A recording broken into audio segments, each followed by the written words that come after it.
Okay, so today's class is going to be a slice and tap. So I'm not going into too much detail because this is literally the same exact placement as the maximum brightness original slice and smudge. We are going up horizontally, so I just like maneuvered her head. But as you can see, I'm taking thinner slices than I normally do. But I just want to show you how to do a root tap rather than a smudge. So in order to really get away with doing just a tap rather than a smudge, and that's going to make it look like way less rooted, way less grown out. Not that, I mean, a lot of people love the heavy root area, but this is just going to be, it's almost going to appear like it is going up all the way to the scalp. So literally just the same placement as the maximum brightness placement, which is video number 1 and 2 in the Slice Squad. Just smaller, thinner sections. Go as thin as you want to go. And this time, what's also different is that I'm starting in the front of the head rather than the back. So I just wanted a little bit more lift, and I wanted to give the front a little bit more time to process. But other than that, nothing is different. But what I do want to focus on is how to tap without getting it onto the next section.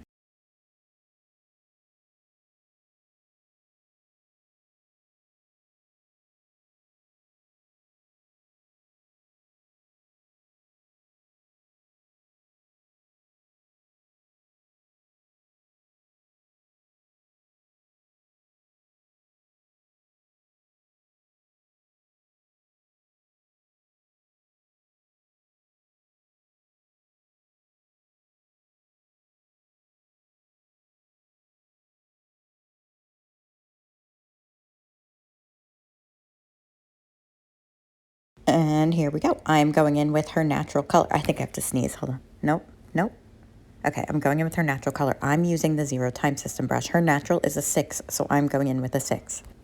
I am using a cream-based Demi Permanent Magix 10. In this specific case, it's going to process in 10 minutes, but you can use any one that you want. You could also use a liquid Demi because we're really, like, look at how I'm just tapping.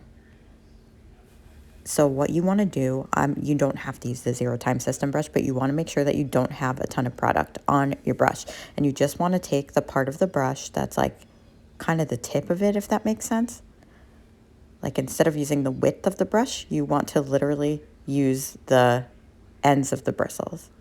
How am I going to make this make sense? Hold on. Okay, I got it. Just the bottom of the bristles. So tap, tap, tap. And that's it. No blending, nothing. Now you'll see me, I will hold up I will slice it out. I'm taking kind of thinner sections than I do when I do my regular slice and smudge. And I hold it up in the air with tension.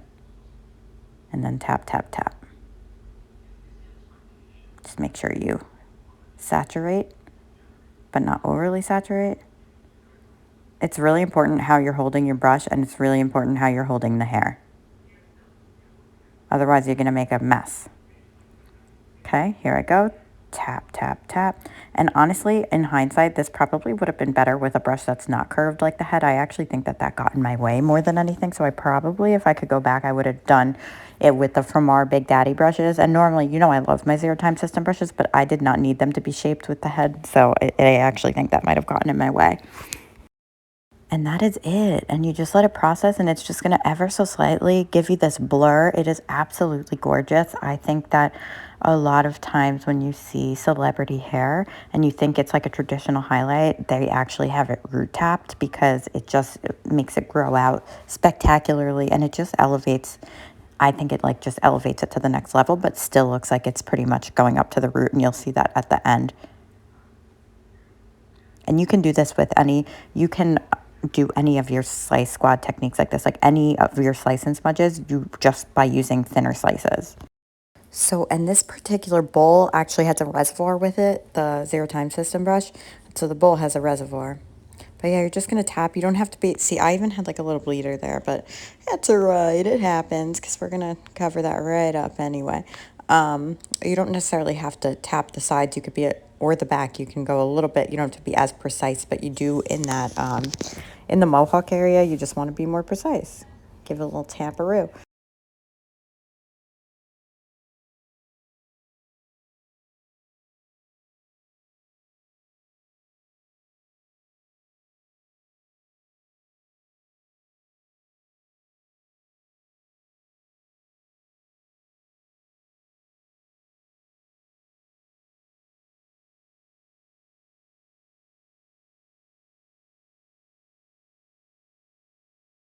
And I just want you to really like pay attention to how I'm holding my, so what you want to do is pay attention to how I'm holding my brush and how I'm holding my hand. I left out the front until the end because I just wanted to, I actually like barely touched the front because I wanted to frame her face still a little bit. But yeah, the entire point of this is just to watch like the hand motion that goes into this. So you want to